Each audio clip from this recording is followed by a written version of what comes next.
आदाब, मैं मुमताज आलम रिजवी बात करूंगा सीमा हैदर की। जी हां, सीमा हैदर के बारे में अब नई नई जानकारियां सामने आ रही, नई नई मालूमात सामने आ रही है।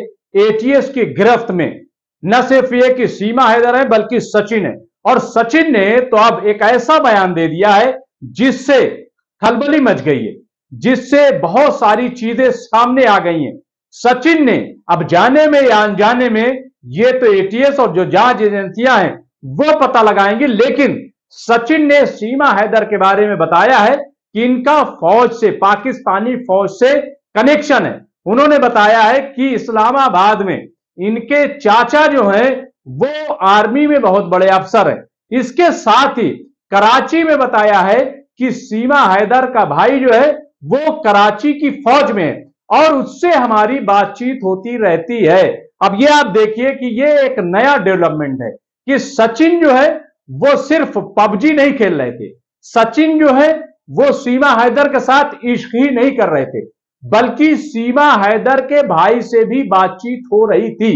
अब आप बताइए, क्या ये जो सीमा हैदर आई है सरहद पार से 4 बच्चों को लेकर के, अपने पति को छोड़ करके, शौहर को छोड़ करके, तो क्या ये अपने चाचा और भाई की रजामंदी से आई? और फिर ये सचिन जो है वो भाई से क्यों बात कर रहे थे, भाई से क्या ताल्लुक था? ये एक नया इंकशाफ जो है, नया डेवलपमेंट आया है।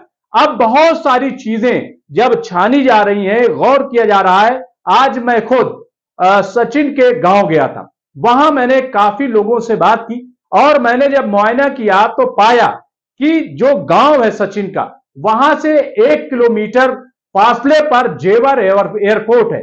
अब आप सोचिए कि जेवर एयरपोर्ट 1 किलोमीटर फासले पर है और यही आसपास जो है वो नोएडा फिल्म सिटी भी बन रही है। इसके साथ ही ये जो सीमा हैदर है ये पिछले 1.5-2 महीने से इसी इलाके में रह रही हैं। अब ये शक जाता है कि आखिर इस इलाके को ही सीमा हैदर ने क्यों चुना, क्यों उन्होंने इसको चुना।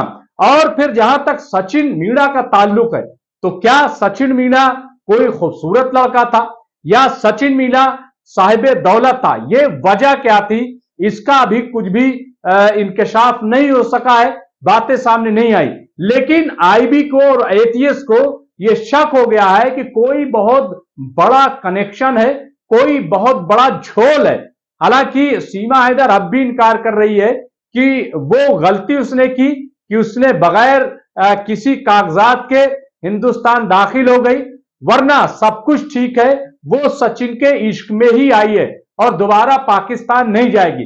लेकिन मैंने जब मकामी लोगों से बात किया तो उनमें आधे, यानी उस गांव के लोग आधे तो ये कह रहे हैं कि जो हुआ वो बहुत अच्छा हुआ है, इसमें कुछ भी गलत नहीं है। इश्क में न दौलत देखी जाती है न शक्ल सूरत देखी जाती है, इश्क तो हो जाता है तो बस हो जाता है, कुछ लोगों का यह कहना है। और यह भी पता चला बड़ा दिलचस्प कि गांव के लोगों ने बाकायदा जो है सीमा को मुंह दिखाई दी, किसी ने 50 रुपए दिए तो किसी ने 100 रुपए और किसी ने 1100 रुपए। तो इस तरीके से, और वहां जो नौजवान तबका है वो सीमा भाभी भी कह रहा है। तो ये तमाम चीजें जो है वो गांव में देखने को मिल रही है और वहां मीडिया का जमावड़ा है। लेकिन अब एटीएस की गिरफ्त में सीमा हैदर है, सीमा हैदर से गहरी पूछताछ हो रही है। आईबी जो है वो भी अब जांच में जुट गई है कि आखिर पूरा मामला क्या है। और सीमा हैदर के बारे में बार बार ये बात कही जा रही है कि ये बहुत ही चालाक औरत नजर आ रही है, ये मामला जो है वो बहुत ही संजीदा है, बहुत ही हसास है। फिर एक बात ये भी गांव के लोगों ने, और खुद अगर आप देखिए कि सीमा हैदर कहां की रहने वाली है, लेकिन वो जो नोएडा का एक्सेंट है, यानी बात करने का जो अंदाज है, क्या 1.5 महीने में सीमा हैदर यहां की बोली सीख गई, यहां की जबान सीख गई, कितना फर्राटे से और बेबाकी से वो बोल रही है।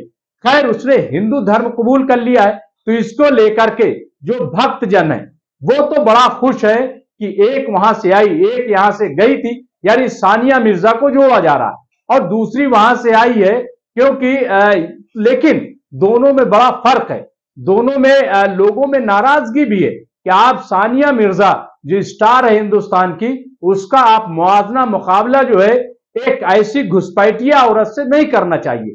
तो इस तरीके की बातें हैं। बहरहाल बहस जो है वो बहुत लंबी है, लेकिन सच क्या है वो तो एटीएस बताएगा या जो जांच एजेंसियां हैं वही बताएंगी। लेकिन अगर आप देखेंगे तो आपको अंदाजा होगा कि हर साल तकरीबन 15 से 20 ऐसे जासूस पकड़े जाते हैं जो पाकिस्तान के लिए जासूसी करते हैं। कुछ हिंदुस्तान में होते हैं, कुछ बाहर से आते हैं। और आईएसआई जो है वो काफी एक्टिव है, वो जासूसी कराने में माहिर है। अब जबकि जेवर में एयरपोर्ट बन रहा है, इंटरनेशनल एयरपोर्ट बन रहा है, यही फिल्म सिटी बन रही है, और ऐसे में इस औरत का यहां पे आना ये आम बात नहीं हो सकती है। अब ये तमाम लोग कह रहे हैं। इसके अलावा ये भी खबर है कि सीमा हैदर ने सिर्फ सचिन से बात नहीं की, बल्कि हिंदुस्तान में कुछ और लोगों से बातचीत की है पबजी के दौरान।